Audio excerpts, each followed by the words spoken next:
Profit maximization, executive remuneration, and corporate tax avoidance seem to be working really well.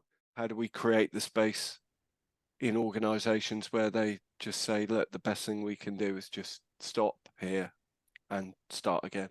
And maybe an element of being resigned over it. Oh, this is just the way it works. And any new companies coming in are just looking to move the numbers up. They're not looking to do anything useful because investors aren't interested in that. So although the entrepreneurs themselves may be very open-minded, they actually find themselves quite boxed in by what their investors demand of them. The growth is impact and doing the right thing.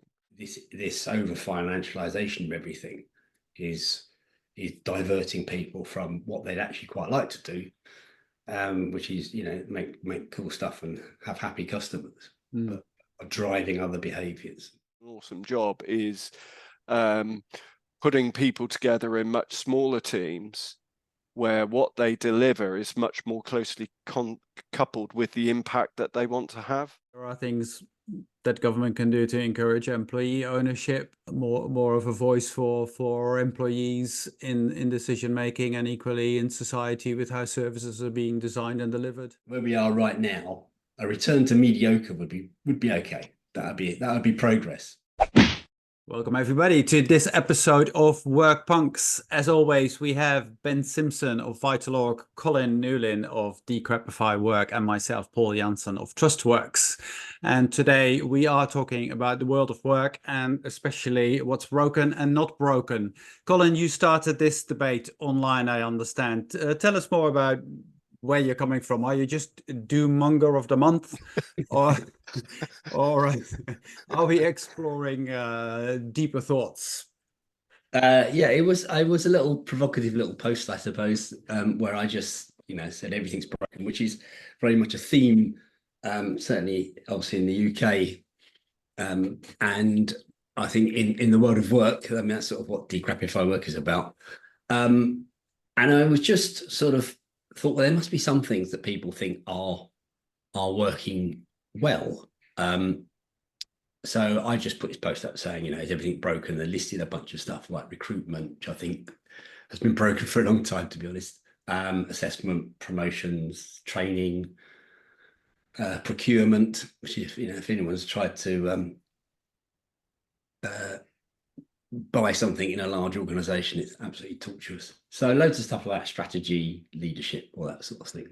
And I thought people might come back and say, no, these things work really well, or that, so I mean, one of the things I came up with in one of the answers is logistics, which logistics is like on a completely different plane to it was when I was working 20 years ago. So some things do work better.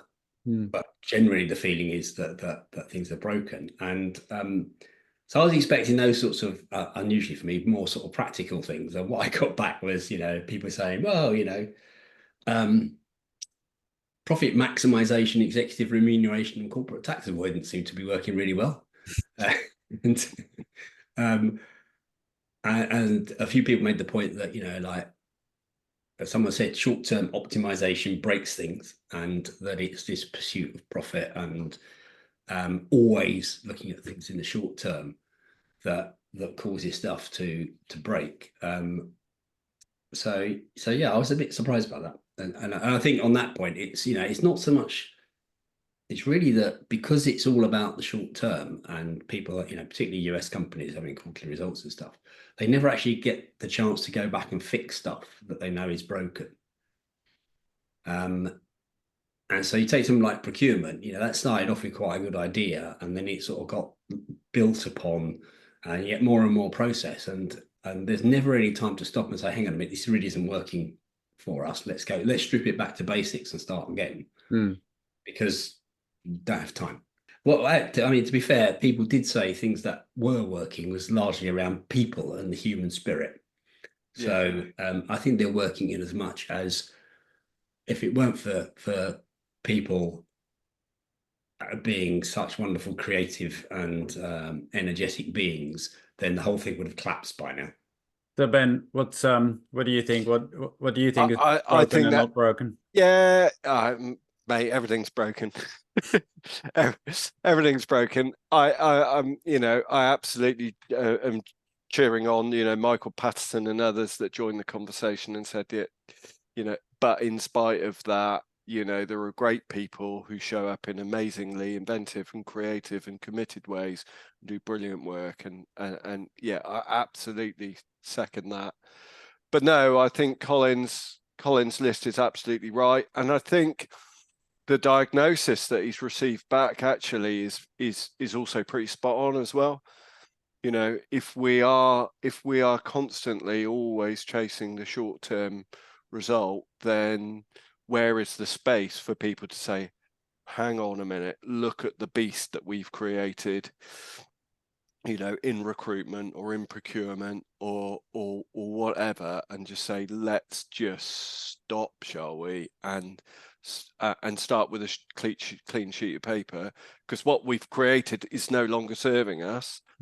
But let's use that as an opportunity to learn. And yeah, for sure, in the short term, it's going to have an impact. But unless we do that, we continue to keep chasing our tails and things, all of those facets of organizational life that we need to be successful, recruiting the right people and holding on to them, etc., that there ceases to be anything there. That leads us to the question, well, so how do we stop that? How do we stop the world I want to get off? How do we create the space in organizations where they just say, look, the best thing we can do is just stop here and start again? Quite hard to do.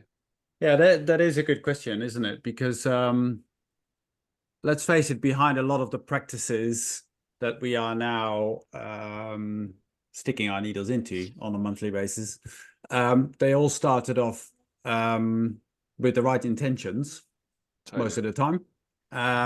Okay, maybe one or two could be questioned. I think we sometimes had debates around whether they're not working because of evil-mindedness, and whether there's a conspiracy of power behind it that is stacked against the rest of the world, or whether there is it's just unintended consequences that have accumulated over time. And I'm sure there's a mix of both involved in this.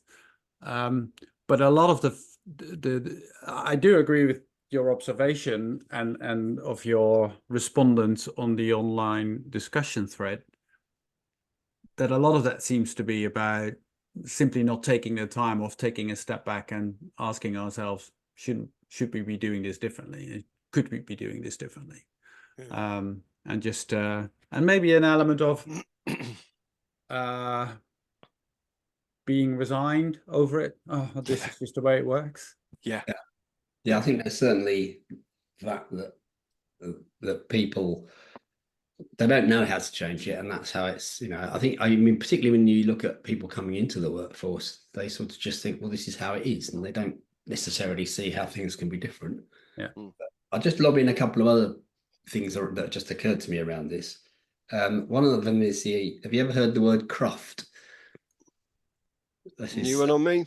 Seth Godin introduced to me. So at MIT in the electronics lab, they would be creating all these circuit boards and stuff to try stuff out. And when they'd finished that bit of experiment or whatever, they'd go and put the old board on the windowsill. And over the course of several years, these boards built up on the windowsills, so you could barely see out the windows. And that's craft. And the only thing that caused them to be cleared out was when they moved to another building. So I think there may be a clue there in how you go forward. And the other thing, we've been talking about, people said about short-term optimization and that. So they're really talking about the drivers around companies and organizations and our economy, and particularly, I guess, capital. And there's a guy I follow called Ed Zitron who talks about the rot economy in tech. And this is this continual pursuit for growth that companies are that's their only goal. It's just to grow, just move the number up. And capital, investors are looking for that because they want to get the next unicorn. They want to have money in the next Facebook or Airbnb or whatever. And it's driving a whole set of very destructive behaviors that is making, that where organizations like Facebook and Google are making their products worse for us because that increases engagement or enables them to sell more ads, which moves their numbers up. And so, that's their goal. That pushes the stock price up. And any new companies coming in are just looking to move the numbers up. They're not looking to do anything useful because investors aren't interested in that. When we're talking in the world of work, and particularly when you do things like, learning and development and OD and that, it's very, very much looking at how the organization works and not always looking at these external pressures, which are pushing particular behaviors and particular approaches. So are you saying that the fundamental starting point of capitalism essentially drives that short-termism? On a quarterly basis, we need to show the number, we're hitting the numbers, we're hitting our targets, la-di-da-di-da, we want to attract more investors. But that behavior is the core or the root cause of that short-termist behavior that then seeps through the rest of the organization in most of its behaviors. Is that what you're saying? Well, that's, yeah, I mean, I think I've probably long held that view, but that's what other people were saying back in this thread. And it's not, it's not, it's the version of capitalism and the way we operate it at the moment that is doing this, where, certainly until recently, there was lots of free money out there to do stuff. Yeah. That free money wanted a quick return. And it's something that, I can't remember his name now, who did The Innovator's Dilemma, Clay Christensen. I saw a talk online that he did about investment, and he was saying that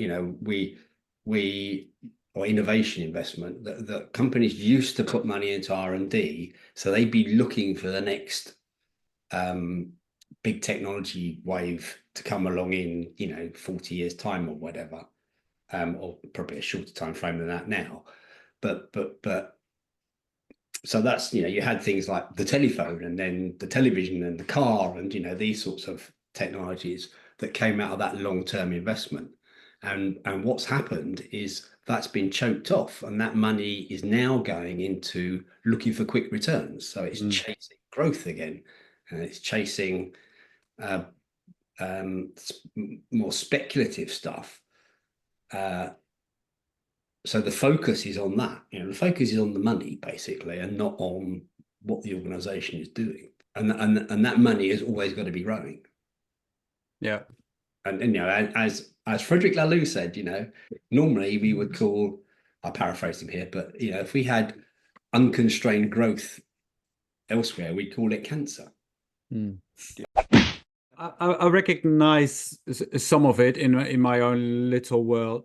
I try to work with startups and scale-ups, and I'm doing that because I believe they're more susceptible and open to not just creating wonderful new products and services that the world may need and benefit from, but also because I think they're more open to innovating organizationally. They can still adopt different working practices and perhaps don't fall into the trap that is translated as command and control, hierarchies, and all the rest of it, bureaucracies. But they are often restrained. They find themselves often restrained by what the investors that they attract bring in, because and that I find quite telling is that, yes, their investors obviously are looking for a return on their investment, and often fairly short-termish, 3 to 5 years, what have you.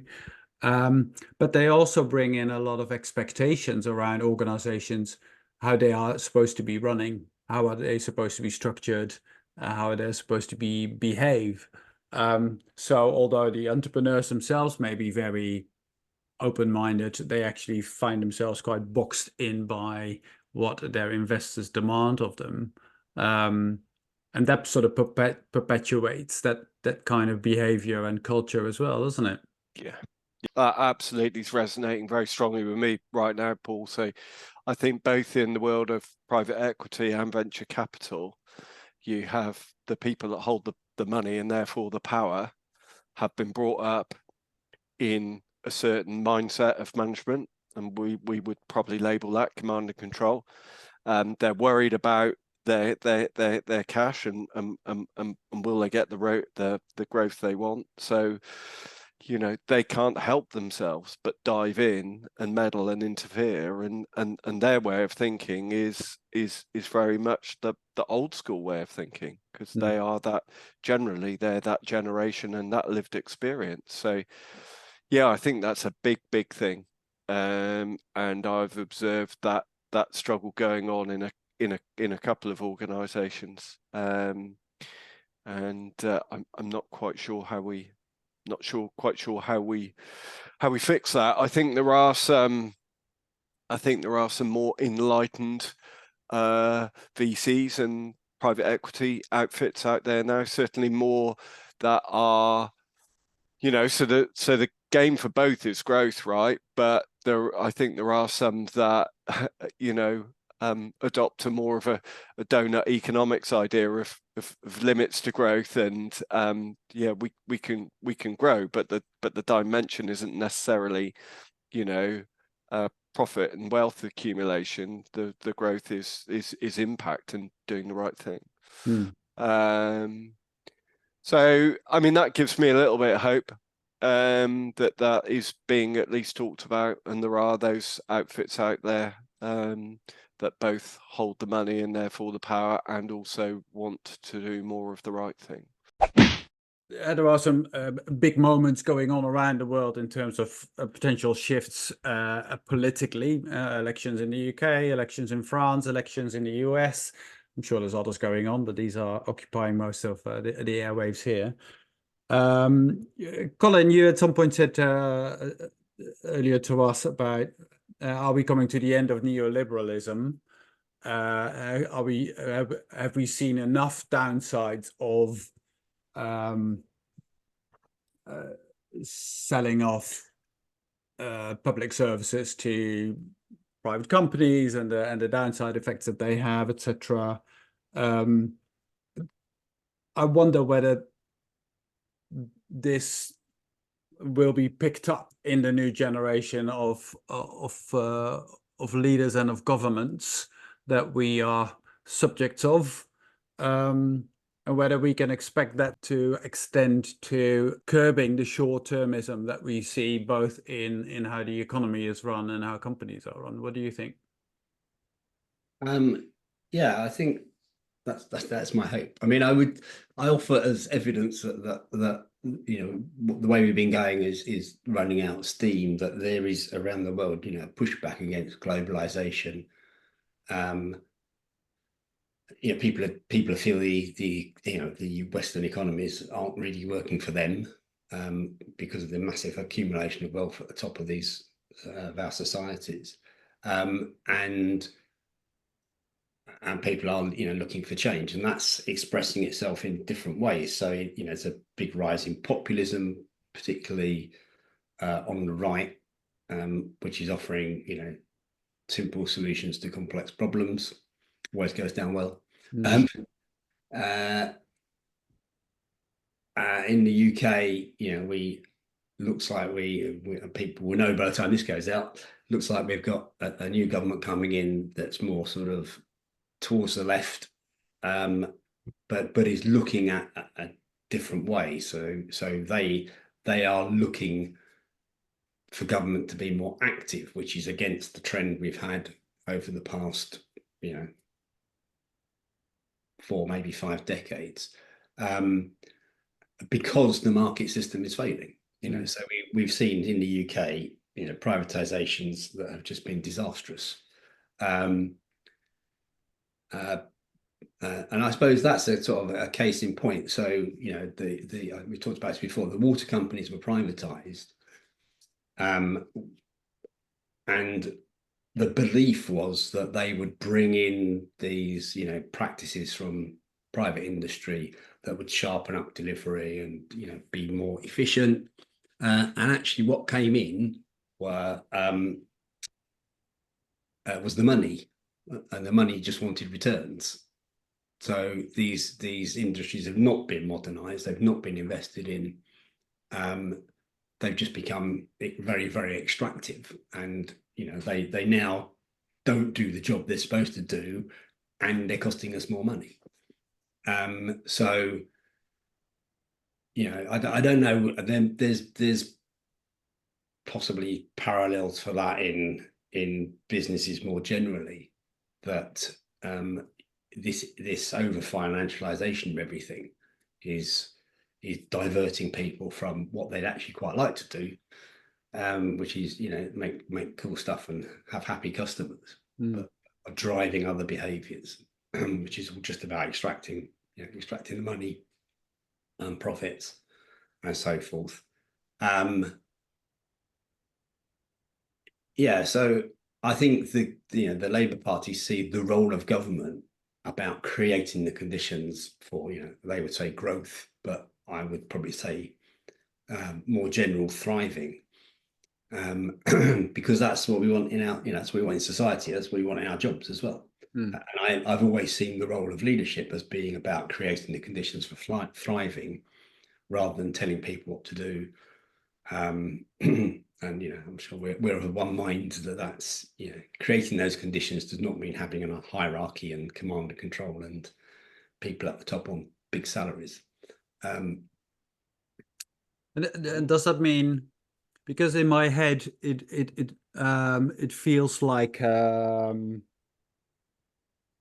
the one hand, you certainly, that's where I'm coming from, you almost want to return more freedoms and power to the little people, you know, people on the front line, the communities, and I don't mean this in an airy-fairy way, but I mean allow them, support them in thriving, so that they have more ability to use their creativity, what they've trained to do, but also make decisions for what matters to them in their personal, in their community lives. But that means almost squeezing the ability of the top of organizations to make all these decisions on their behalf. So it's a combination of liberalism and constraining, I guess. And it will be interesting to see whether the left has the ability to do that. So there's a parallel thought that's going on in my head as we've had this conversation, and as I cast my eye down Colin's list of all the things that are broken. So I'm absolutely in agreement that short-termism is a culprit, but organizations are complex, messy, adaptive systems. There is never one cause. Cause is always, you know, it's always multiple and interconnected. And I wonder whether there is a parallel thing that's going on alongside the sort of increasingly short-term mindset in organizations, and that's increased functional specialisms. And, you know, if recruitment is only interested in demonstrating that they've reduced the cost of widgets by another 3% a year, it doesn't take very many years before the inputs to the firm are such utter junk that operations can't do anything with their feedstock of whatever that is, whether that's data or whether that's raw materials or whatever. And I'm heartened by the sort of the movement that I'm observing. So there's a guy called Bill Anderson. Either of you guys heard of Bill Anderson? So I always forget which way around he is. So he's a chief executive of pharmaceutical companies. He was either at Roche and he went to Bayer. I think he was at Roche and went to Bayer. And something that he talks about, and very compellingly, in my view, is the idea of creating awesome jobs. And by his definition, an awesome job is putting people together in much smaller teams where what they deliver is much more closely coupled with the impact that they want to have. So rather than sitting people in vertical silos where they receive something in, do some processing, chuck it over the wall and lose sight of it forever, he's redesigned roles in both the organizations now that he's led, where people have that direct connection, that customer or client intimacy, whether that's an internal customer or not, that they really do get connected into the impact that they're having. Yeah. And I think if we were more mindful of that in the way that we designed roles and created teams, then I think a lot of this nonsense would go away. I mean, I think that would certainly, I mean, it helps people, spiritually to see the output, the impact of their efforts, and it also, by having everybody who's contributing focused on the impact, then you would probably flush out a lot of this counterproductive behaviour, where, as you say, procurement will get their bonuses for making the whole thing work less well because they hit their which is just absurd.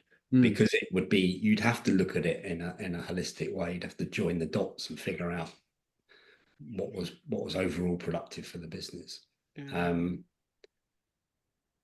it creates a lot of disquiet, doesn't it, in ourselves, both in our conscious and unconscious. If we are subjected to, we're expecting you to do this job, and by the way, here's the procurement rule book, and here's the recruitment rule book, and it's just all of these things are impediments to us doing good work, right? And that's what builds up our anxiety about work. That's what sows the seeds of burnout, all of those other things. So I think, there are indirect consequences of adopting a different mindset that would mean that things like, well-being, attrition, and all those other things, employee churn, would the happy consequence would be that those things would improve as well. Wouldn't that be nice? It's not like we don't need that, right? Yeah. So do you think that so Bayer is of course a very interesting example, and I totally agree that system thinking within organizations makes an awful lot of sense. So how do you think that they've resisted the pressures for the short-term thinking that we alluded to earlier? Because they're a listed company, aren't they? Well, they are. I mean, I think Bayer is Bayer. I'm sure my pronunciation's wrong. So they're the ones that I think have just headhunted Bill from Roche. Yeah. And Bill was at Roche forever and was CEO actually for a long, so he would have outlived the average lifespan of a CEO by some margin, I'm sure, whilst he was there. So I guess from Bayer's perspective, they're saying, okay, we're prepared to make a bet on Bill Anderson based on his track record. And if things dip in the short term, we can stomach that. When we'll probably actually predict that, because there is going to be a huge amount of internal change and therefore turmoil, and results are going to get hit by that. But we know in the long term it's the right thing to do. And there's an often there is. I remember this being whipped with this when I was in corporate life, when we were very much front and center for the city of London, was portfolio managers don't necessarily want brilliant results. They want you to be able to follow the plan. What they don't like is surprises. So if you say, okay, this is how we predict things are going to be, and you manage to chart a course that follows that predicted line, then the city likes you. So we very often get pulled into this idea that all they're after is growth. Yeah. I think Colin said it earlier, what they're after is reassurance that they've made a safe bet. Yeah, and I think also, I mean, I was just looking. Bayer are listed on Euro stocks, so they're not listed on Wall Street, which is where the quarterly reporting has that really pernicious effect. So they have a bit more space and latitude, and as long as they set expectations properly. And also, I mean, so they've sold this as a growth move, in that, the stock's been declining, the company's been declining slowly but surely, like a balloon slowly deflating. So they're able to sell this as, well, we're going to fix the hole and inflate the balloon again. The trouble a lot of organizations face is they're never quite in that situation. And so they just carry on doing more of the same stuff that doesn't work, and then one day they just fall over.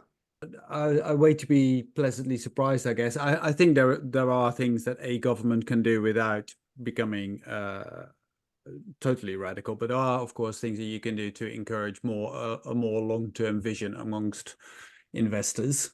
I'm sure there are tax incentives. I'm always a bit surprised that pension funds don't take a longer term view of the world. I mean, by definition, you would have thought that should be their game, but I think over the years they've been drifting away from that. I'll say there are levers that governments can pull. Yeah. Like that, So, I mean, you mentioned private equity earlier, Ben. I mean, private equity's entire business model is to come in and stick in, conventional business practices, and they get a big tax break at the moment. So they've actually absorbed quite a bit of the economy. And, if we do get a Labour government, they're going to equalise the thing. So we'll see a retreat of private equity, which will probably have a beneficial impact. So there's stuff like that you can do. They're also looking at, changing the way that pension funds invest. And they're setting out intentions of setting up government institutions that are taking that long-term perspective. Which if you went to Asia, I mean, if you go to Japan and say, we have a 5-year plan, they think that's just like looking at tomorrow. So they should be looking, 30, 50 years ahead. And the Chinese government has a 100-year plan. So you can get everyone to raise their sights, and that is the role of government, I think. Nice. And more concretely, of course, and closer to home, there are things that government can do to encourage employee ownership,